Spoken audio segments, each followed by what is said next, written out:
There you are, traveler. Come closer to the fire. The road is cold tonight, and stories have a habit of finding those who walk alone. I was not expecting company, but then again, the road rarely asks permission before bringing strangers to my kettle. Are you some guy? That depends. If you are here to collect a debt, I have suddenly become someone else. I have heard you collect stories. I have come to hear one. Ah, then you have come to the right fire. Please, sit.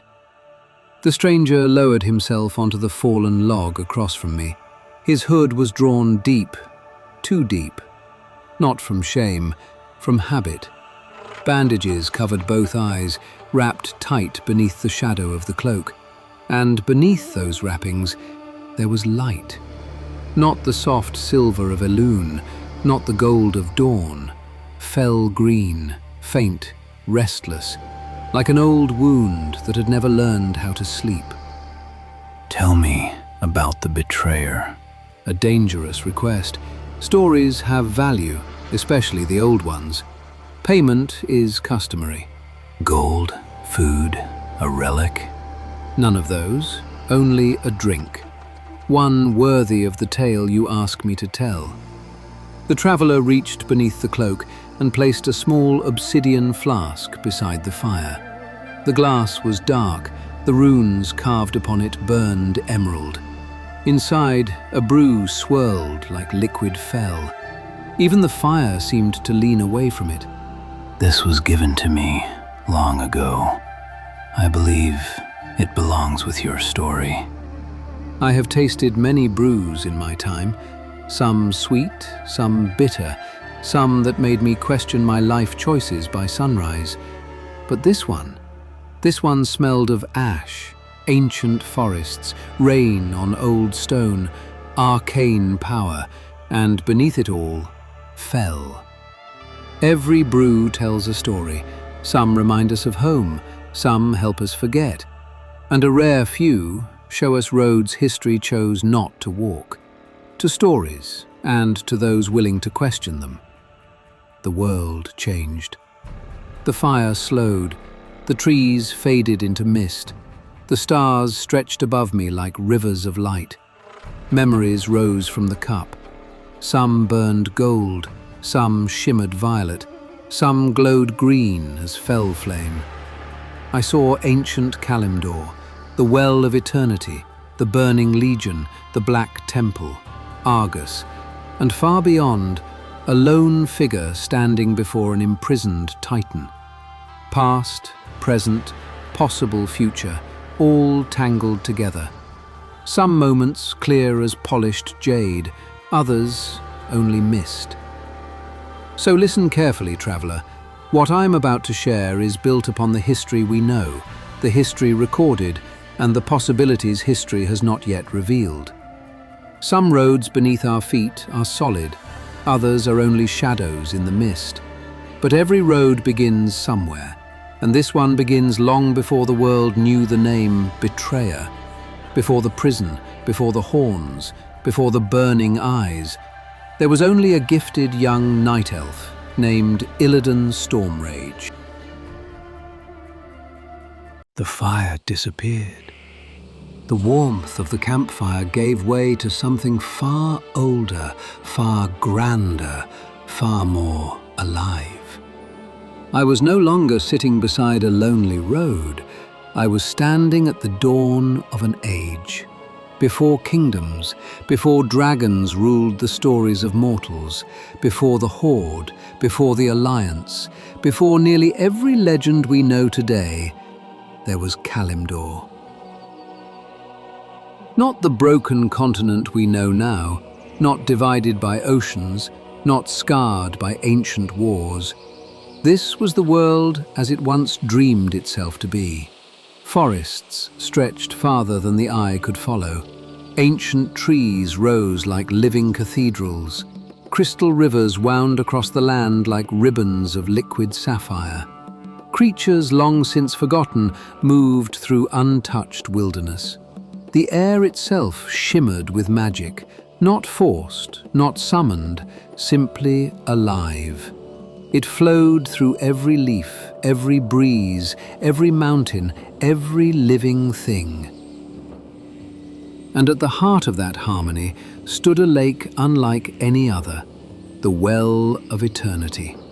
No, to call it a lake would be to call the sea a puddle. The well was life itself. It pulsed with arcane energy so vast that even standing near it filled every breath with power. Its waters glowed with brilliant sapphire light, reflecting not only the heavens above, but something far deeper. It was as though the very soul of Azeroth rested beneath its surface. I could not hear words, yet I swear the well was singing, softly, patiently, waiting. Around its shores rose the greatest civilization Azeroth had ever known, the Kaldorei, the children of the stars. Their cities gleamed like polished marble beneath moonlight. Towering spires reached toward the heavens.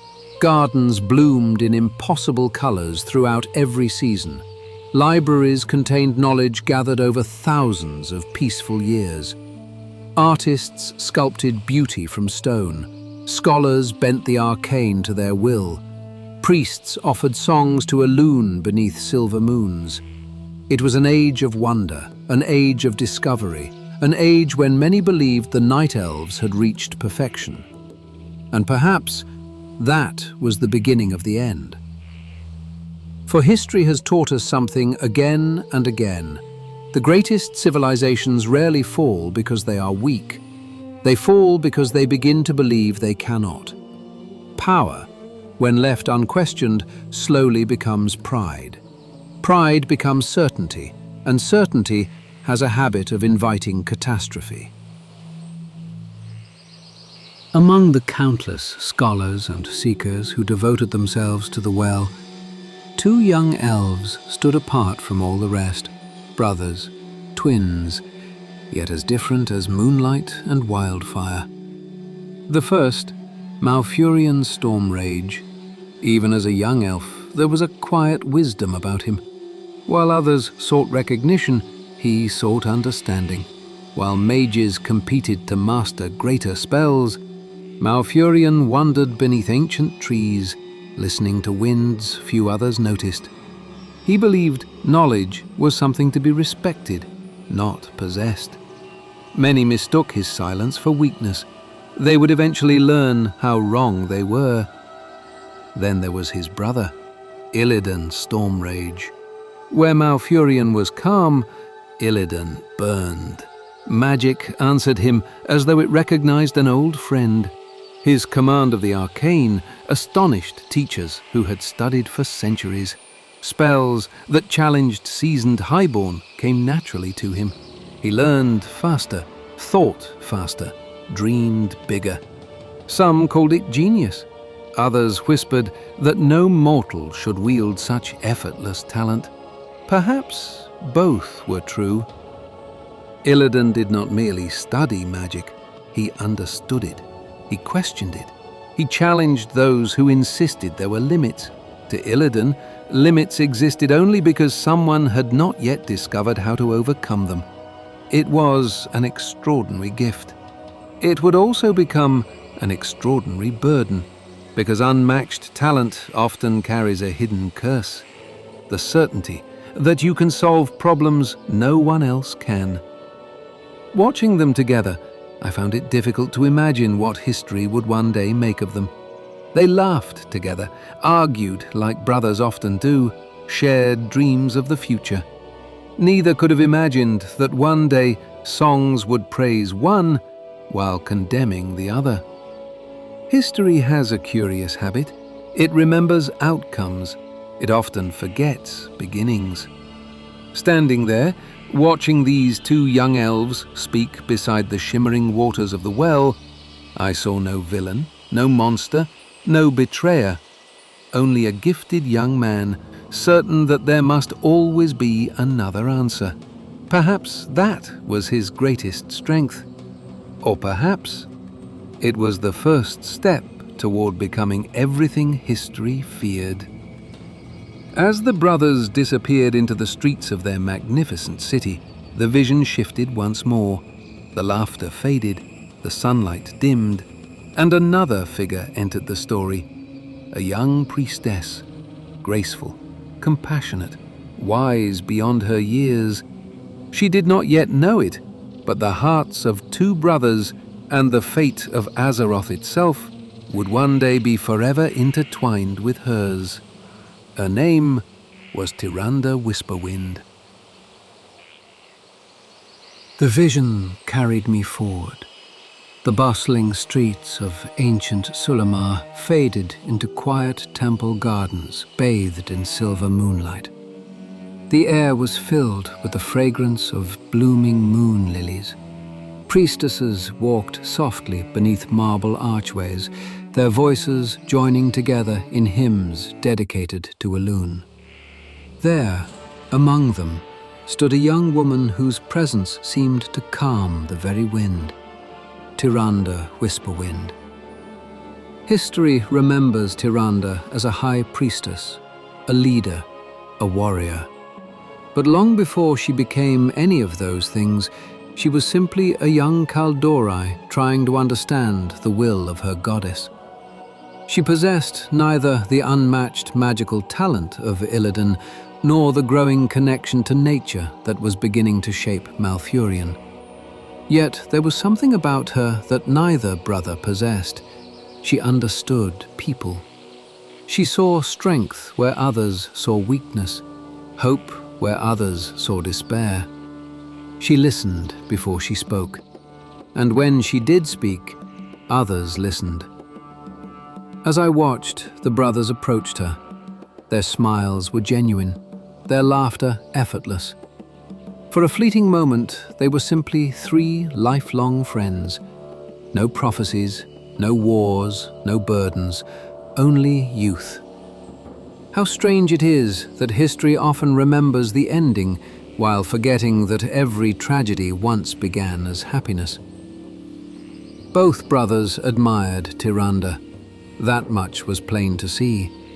Yet the admiration each held for her was as different as the brothers themselves. Malfurion loved with quiet certainty. He never sought to impress her, never tried to prove himself greater than another. His strength came not from confidence, but from humility. When Tyrande spoke, Malfurion listened. When she questioned, he reflected. When she struggled, he stood beside her. Not before her, not behind her, beside her. There was a peace between them, a stillness that needed no words. Illidan's love was another matter entirely. It burned, bright, passionate, restless. He wanted Tyrande to see the greatness he believed lived within him. Every spell mastered, every challenge overcome, every impossible feat accomplished was another step toward becoming worthy of the future he imagined beside her. It was never enough simply to be himself. He believed he had to become extraordinary. Perhaps that is the burden of those born with immense gifts. They begin to believe their value must always be proven, that love, like victory, must be earned. Time moved differently within the vision. Days became months, months became years. The friendship deepened, the brothers matured, and slowly, without ceremony, without announcement, Tyrande's heart chose its path. She chose Malfurion, not because Illidan lacked courage, nor because he lacked brilliance. No, she chose the brother who brought her peace, the one who reminded her that true strength often speaks in whispers rather than thunder. For Illidan, the realization was devastating. I watched his smile falter, his confident posture stiffen, his eyes linger just a little too long before quietly turning away. He said nothing, made no accusation, raised no anger. He simply carried the wound within him. Some scars are visible, others are hidden where only the heart can find them. Many have claimed this was the moment Illidan began his descent into darkness. I have heard that tale more times than I can count, and I cannot help but wonder if it is simply the easier story to tell. Heartbreak does not create monsters, nor does rejection forge villains. It merely reveals the places within us where hope and pain already live side by side. Illidan did not become the betrayer because Tyrande loved another. He became a man determined never again to be powerless, never again to stand idle while fate decided the future for those he loved. That distinction matters more than many histories care to admit. The vision trembled, the moonlight dimmed. Far above the world, beyond the stars, something ancient had noticed the radiant power of Azeroth. The age of innocence had come to its end. The war of the ancients was approaching. To understand the fall of the Night Elves, we must first understand their greatest queen, Azshara. Even now, 10,000 years later, few names inspire such awe or such sorrow. She was breathtaking beyond description, wise, charismatic, gifted in the arcane beyond nearly every mage who had ever lived. Her people adored her, her court worshipped her. Some believed she had been chosen by destiny itself to lead the Kaldorei into an age without end. And perhaps that belief was the beginning of her downfall, because praise, when heard long enough, begins to sound like truth. Around Queen Azshara gathered the greatest arcane minds of the Empire, the Highborn, masters of magic, scholars, nobles. They believed the well of eternity was theirs to command. Each discovery led to another, each spell pushed a little farther. Each success whispered the same dangerous lie: there are no limits. The well answered every question they asked, until it answered one they never intended to ask. Look upon what we have built. The world bends toward perfection, and perfection must never be denied its next horizon. Azshara did not think small. She did not see herself as a queen ruling one people. She saw herself as the center of destiny. When the Highborn warned that the well's energies had become unstable, she heard only fear. When servants hesitated, she heard weakness. When the world itself trembled beneath their experiments, she heard applause from a future not yet born. That is the danger of absolute power. It surrounds itself with mirrors, and after long enough, even the abyss can look like a crown. Deep within the palace, the Highborn continued their rituals.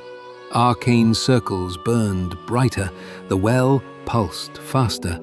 Energy rose from its waters like a beacon, climbing beyond clouds, beyond moons, beyond the safety of Azeroth itself. Imagine standing in complete darkness and seeing a single lantern lit upon a distant hill. That lantern was Azeroth, and something across the great dark had begun walking toward it. I hear you. I see the shape of greatness. Come then, let us make the world worthy. She thought she was inviting a god. She was opening the door to oblivion. Far beyond the stars, across the endless reaches of the great dark, another being felt the pulse of the well. Not merely sensed it, desired it. A titan unlike any other, a warrior once charged with protecting creation itself. His name was Sargeras. Long before this day, Sargeras had been the greatest champion of order. He fought demons beyond counting, protected worlds beyond imagination. But somewhere along that endless journey, he lost faith. He came to believe that life itself was flawed, that creation was destined only to fall to corruption. If perfection could not be achieved, then perhaps everything should simply end. So was born the Burning Legion, an endless army of demons, not seeking conquest alone, but annihilation. World after world burned beneath their advance. Civilizations vanished into ash. Stars watched silently as entire worlds disappeared forever. Now, for the first time, Sargeras had found Azeroth, and through the Well of Eternity, he found an invitation. A world soul, bright, unprotected, flawed. It will be remade, or it will burn. No army marched at first, no blade struck. The invasion began with whispers, promises carried through the widening magic of the well. To Ashara, they were not threats, they were compliments. Queen of stars, chosen above all others, why rule a world when you could help shape creation? He promised greater power, greater knowledge, immortality beyond imagination. He told Ashara she had been chosen, that together they would reshape reality itself. How many tragedies begin because someone is told they are special? Ashara believed him, or perhaps she believed herself. Either way, the result was the same. She ordered her highborn to widen the magical gateway. Day after day, the portal grew stronger. None realized they were opening the front door to oblivion. The vision around me darkened. The skies no longer shimmered with peaceful blue. Clouds rolled across the heavens. The forests became strangely silent.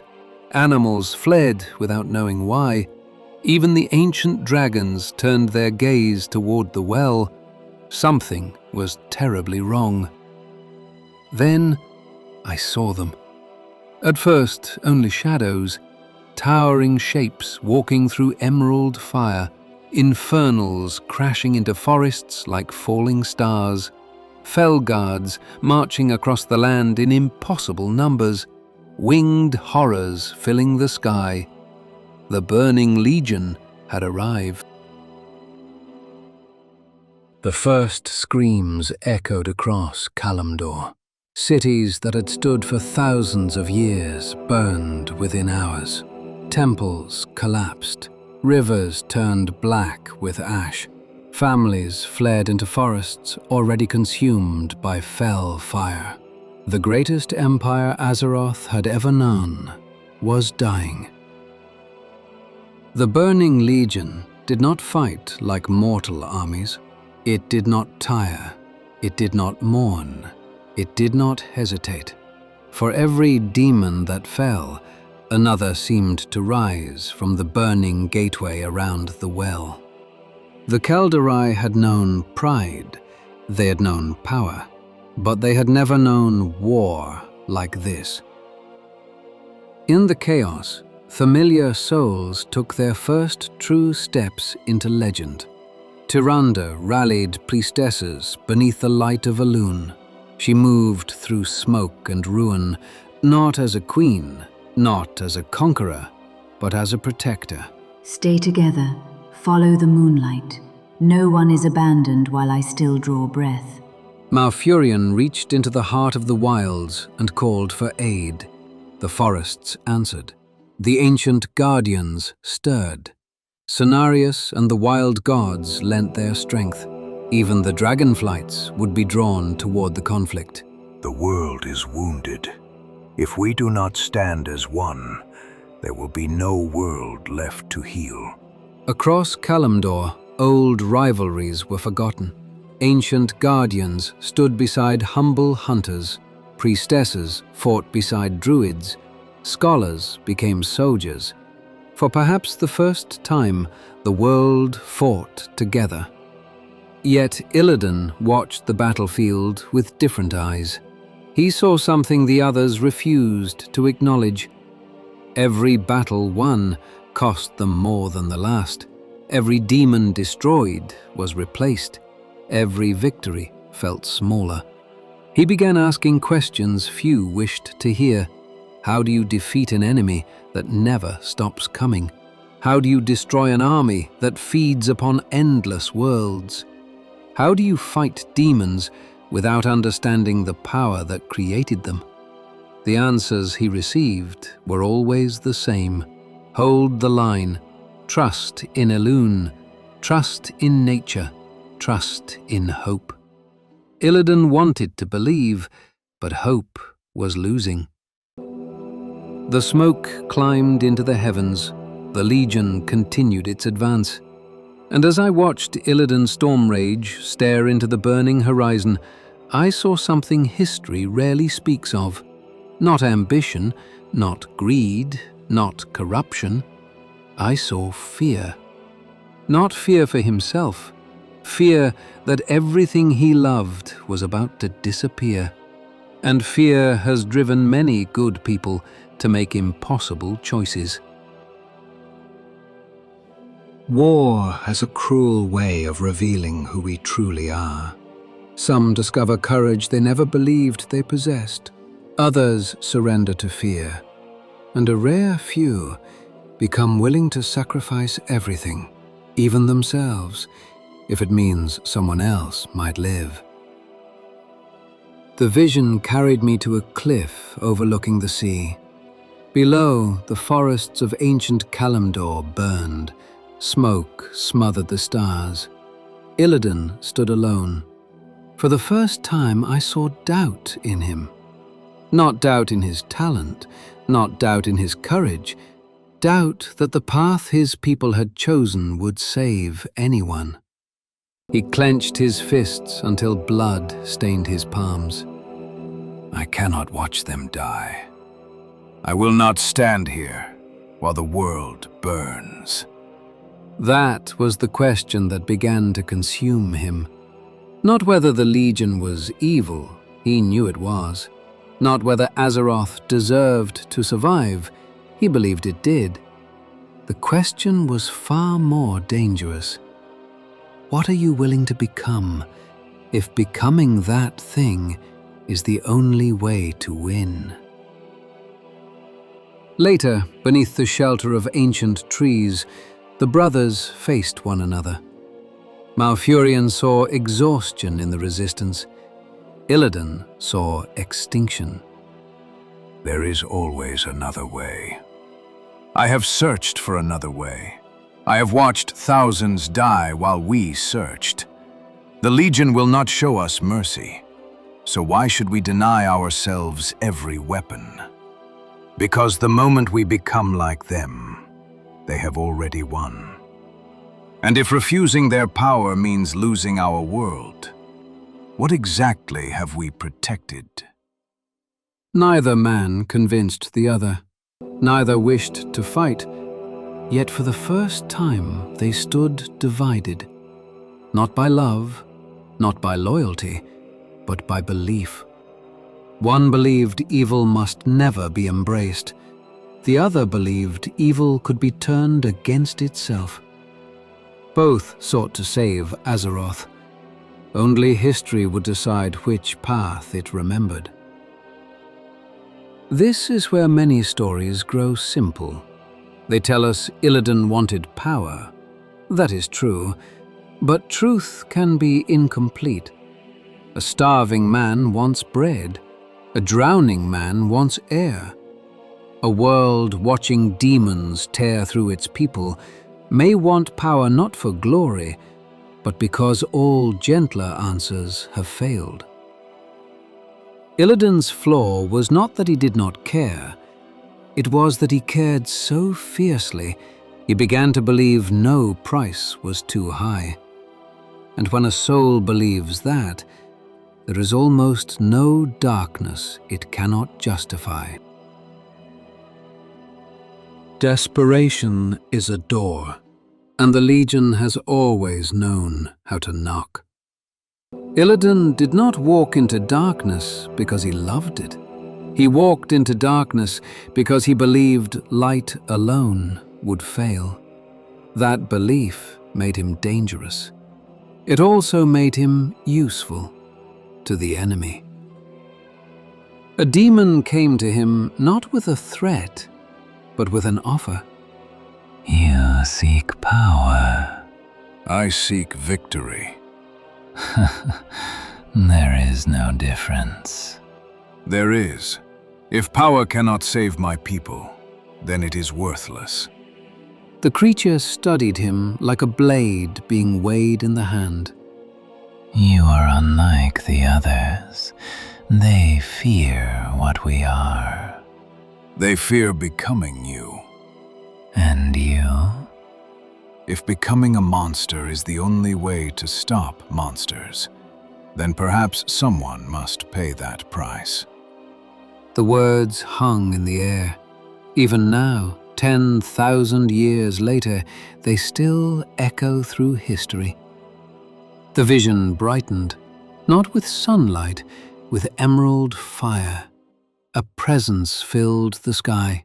Not a body, not truly, more like a will so immense that reality itself trembled beneath it. Sargeras, the fallen Titan, the dark Titan. His voice did not enter through the ears, it entered the soul. You would take my power to destroy my army. I will use whatever weapon is necessary. You believe you can master chaos. I believe someone must. Then see. Green fire exploded around Illidan. Fell energy surged through every vein. Arcane power collided with demonic essence. His body convulsed.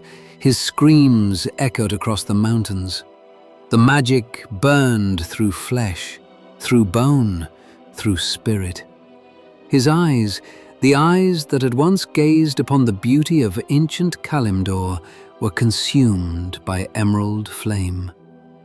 When the fire faded, there was nothing left but scorched emptiness. He had become blind. Yet for the first time, he truly saw. Not with mortal sight, with spectral sight. The world transformed before him. Souls shone like stars. Magic flowed through every living thing. Demons could no longer hide behind illusion. The gift had taken his eyes, but it had opened another way of seeing, a way no ordinary mortal could ever understand.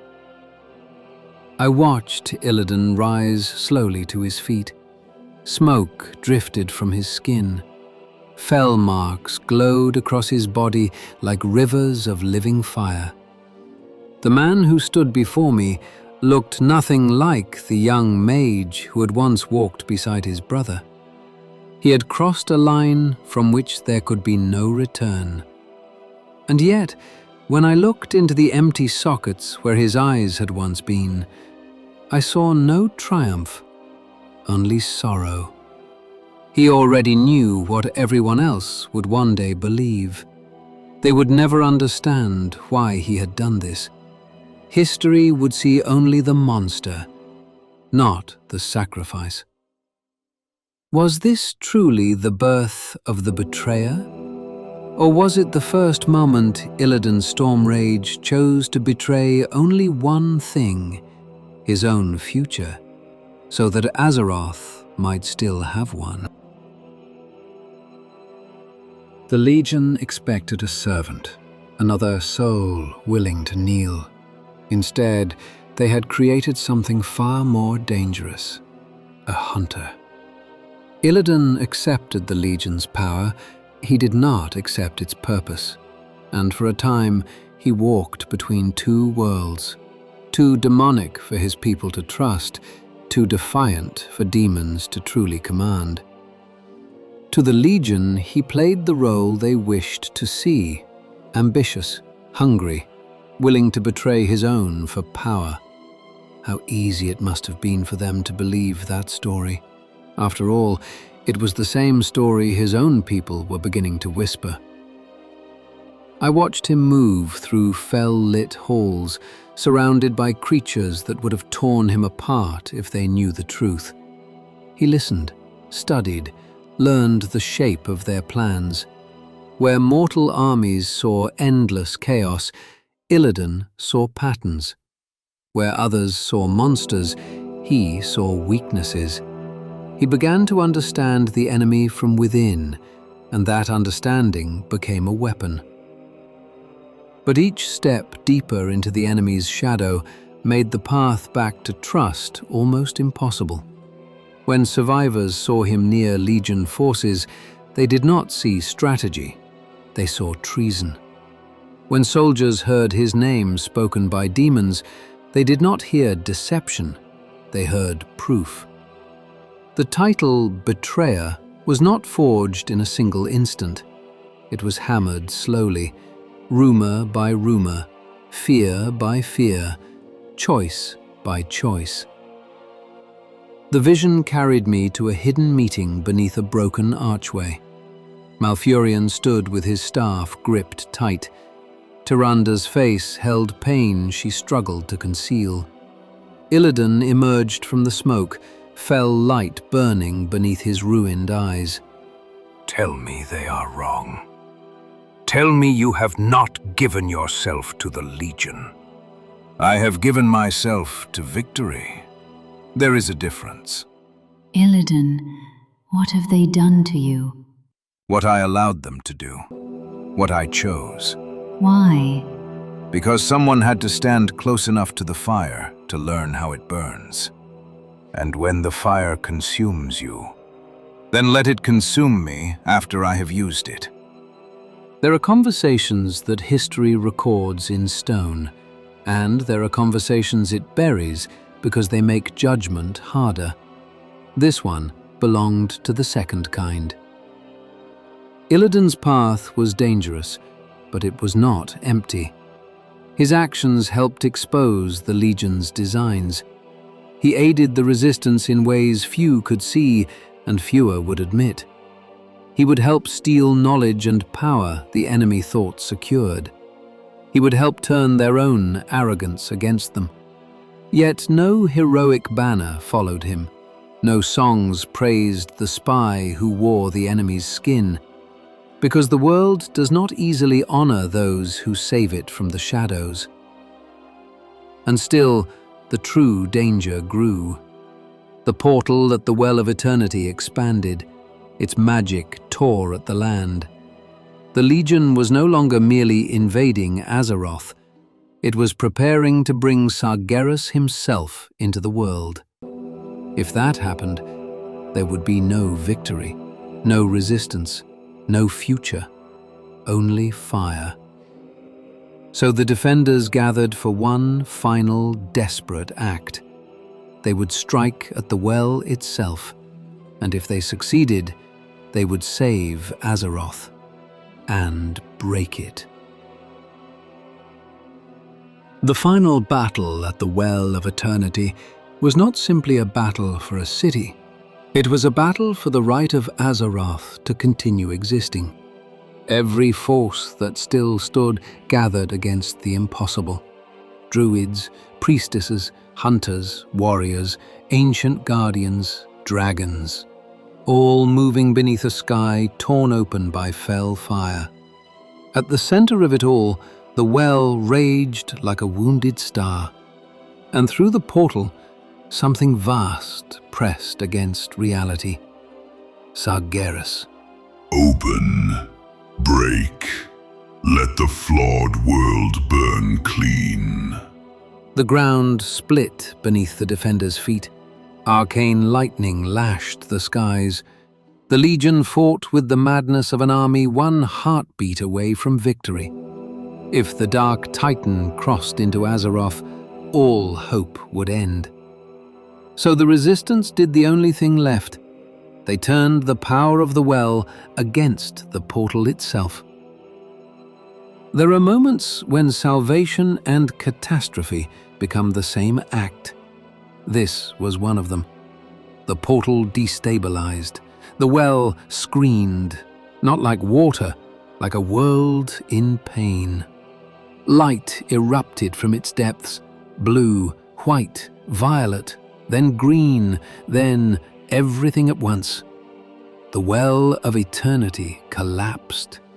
Sargeras was denied entry. The Legion's gateway shattered. Azeroth was saved. And then Azeroth broke. The explosion tore across Kalimdor with the force of creation itself screaming in reverse. Mountains split, forests vanished, cities were swallowed by the sea. The land buckled and fell away as oceans rushed into wounds that had never existed before. The single ancient continent was torn apart. The world that had been ended. The world we know began. This was the Great Sundering. I watched from within the vision as moonlit towers disappeared beneath black water. Highborn halls collapsed into the depths. Families were separated by oceans born in a single night. The Kaldorei Empire was gone. Not conquered, not defeated in the ordinary way. Shattered. Its beauty preserved only in memory, ruin, and regret. For those who survived, victory tasted like ash. Yes, the Legion had been stopped. Yes, Sargeras had failed. Yes, Azeroth endured. But no one who looked upon the broken world could pretend the price had been small. And amid the wreckage stood Illidan Stormrage, blind, changed, feared, alive. He had seen the well destroyed. He had seen the empire fall. He had seen a world saved only by losing the source of power that had defined it. And in that moment, Illidan came to a conclusion that would doom him in the eyes of his people. He believed Azeroth would need that power again. Not for pride, not for beauty, not for the empire that was gone, for survival. Because Illidan had looked into the great dark, and he knew the Legion was not truly defeated, only delayed. The well was gone, but Illidan had kept something from its waters. Vials, small enough to hide, powerful enough to change the fate of the world once more. After the sundering, silence fell over the survivors. Not peace, silence. The kind that follows a scream too large for the soul to understand. The Kaldorei looked upon a world they no longer recognized. Their empire was gone. Their cities drowned, their queen lost to ruin and legend. The well of eternity, source of their power and pride, had vanished beneath the wound of the sea. For many, that loss was judgment, a mercy, a warning. Never again, they believed, should such power be allowed to rule their people. Illidan did not agree. To him, the destruction of the well had saved Azeroth for a day. But what of tomorrow? The Legion still existed beyond the stars. Sargeras still lived. The demons had been denied entry, not erased from creation. Illidan had seen too much to believe the war was over. He believed Azeroth needed a weapon, a source of power, a defense for the day the darkness returned. And so, in secret, he made his most infamous choice. The vision carried me to the slopes of Mount Hyjal. The air was cool. Ancient trees watched in silence. At the mountain's height rested a quiet lake, untouched by the ruin below. Illidan stood at its edge. In his hand were the vials he had taken from the original well. A few drops of the world's most dangerous magic. A few drops of possibility. A few drops of damnation. They will come again. When they do, hope will not be enough. The waters changed instantly. Arcane light burst beneath the surface. Ripples of sapphire and violet spread outward. The air hummed with terrible beauty. Before my eyes, a new well of eternity awakened. Not as vast as the first, not yet, but alive. Power had returned to the world, and with it, fear. Malfurion felt it. Tyrande felt it. The surviving Kaldori felt the old magic stir like a wound reopening. They came to the lake and found Illidan standing before what he had created. What have you done? What was necessary? Necessary? The well nearly destroyed the world. The Legion nearly destroyed the world. The well was power. Power can be guarded. Power can be used. You learned nothing. No, brother. I learned too much. Illidan, after everything we lost, how could you bring this back? Because I remember what took it from us. And I know it is still out there. There it was again. The tragedy of Illidan Stormrage. His reasoning was not empty. His fear was not foolish. He was right about one thing. The Legion would return. But being right does not make every choice righteous. The survivors did not see preparation. They saw the rebirth of the very power that had ruined them. They did not see a weapon for tomorrow. They saw yesterday's catastrophe placed back into the hands of the living. Perhaps Illidan believed history would thank him later. Perhaps he had already stopped caring whether it did.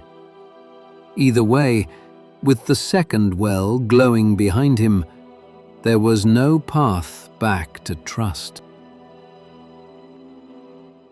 Judgment came swiftly. Perhaps too swiftly. Perhaps not swiftly enough. That depends on which wound you are standing inside. To the survivors of the Sundering, Illidan had done the unthinkable. He had restored the power that drew the Legion to Azeroth. He had defied the grief of his people. He had chosen his own certainty over the fear of everyone who remained. To Illidan, they were blind, not because they lacked eyes, but because they refused to see the war was not over. That is what makes this moment so painful. Both sides were wounded. Both sides believed they were protecting the future, and neither could forgive the other for the method. Malfurion stood before his brother not as a rival, not even as a judge, but as someone who had run out of ways to save him. You betrayed our people. You betrayed the memory of those who died. You betrayed the world we bled to save. I saved that world, and I would do so again, at any cost, at the cost required. That is what I fear. Tyrande did not speak at first. Her silence hurt him more than accusation ever could. Tyrande, you know why I did this. I know you believe you did. Belief? I saw them. I saw what waits beyond the stars. They will return. Then let us face that day without becoming the wound that summons it. Illidan's jaw tightened.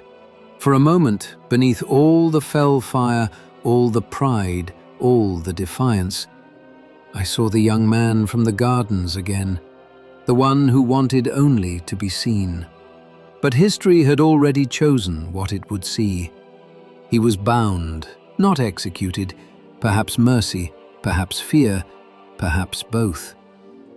The surviving night elves imprisoned Illidan beneath Mount Hyjal, deep below the roots of the new world, far from the well he had created, far from the sky he had tried to save, far from the woman he loved, far from the brother who could no longer reach him. The prison was not merely stone, it was silence, a sentence measured not in years, but in ages, 10,000 years, long enough for empires to rise and fall, long enough for mortals to forget why the prison was built, long enough for a name to stop being a person and become a warning. Illidan Stormrage, the betrayer. You will need me again. May that day never come. And there, in the dark beneath Hyjal, the first chapter of Illidan's story ended. Not with death, not with forgiveness, but with a door closing, and a world deciding it had understood him completely. But had it? The fire returned first, then the trees, then the night. The cup was still in my hand. The brew was gone. Across from me, the traveler had not moved, hood low, eyes bandaged. Fell light faint beneath the cloth, waiting as if he had all the time in the world. And did he deserve the name? The betrayer? Yes. That is the trouble with names like that. They are easy to carve into stone, harder to remove from the soul. History called Illidan Stormrage a betrayer because it saw what he touched: fell power, the Legion's methods, the forbidden waters of the well. But history is not always brave enough to ask why. Why did he reach for power? Why did he walk among monsters? Why did he preserve what others wanted buried? Why did he accept becoming hated, if hatred was the price of readiness? No, traveler, I do not think the answer is simple. Illidan betrayed laws. He betrayed trust. He betrayed the comfort of believing that clean hands alone can save a burning world. But did he betray Azeroth? That is a harder tale. Then tell it. Another cup, perhaps. Another night. The story of the betrayer does not end in that prison. 10,000 years passed. Empires changed. New wars came. And eventually, someone opened the door. When Illidan stepped from darkness, the world expected a monster. What it found was a weapon it had tried very hard to forget. So rest your feet, traveler. Keep the flask close. Because next time, we ask the question history avoided for far too long. What if the betrayer was right? Thank you for joining me by the fire.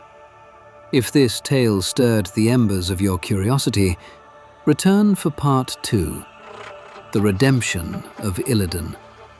And to all our tavern regulars, may your cups stay full and your stories never run dry.